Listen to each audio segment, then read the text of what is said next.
নামাজপুর গ্রামে মায়ের মৃত্যুর শোকে মানসিক ভারসাম্যহীন এক যুবক। পিরোজপুর নামাজপুর গ্রামের মায়ের মৃত্যুর শোক ভুলতে না পেরে মানসিক ভারসাম্যহীন হৃদয় এখন শিকলবন্দী। চিকিৎসার সকল দায়িত্ব নিয়েছেন মানবিক জেলা প্রশাসক।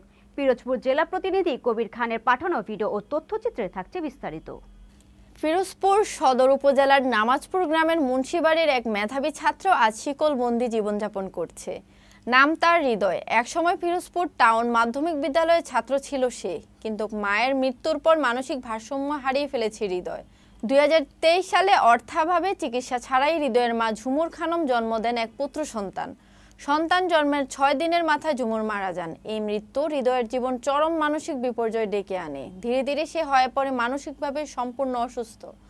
হৃদয়ের বাবা মোহাম্মদ সুলাইমান একজন রিক্সা চালক, দিনমজুর। সামর্থ্য বলতে একটি রিক্সা আর কিছু ভেঙে যাওয়া স্বপ্ন।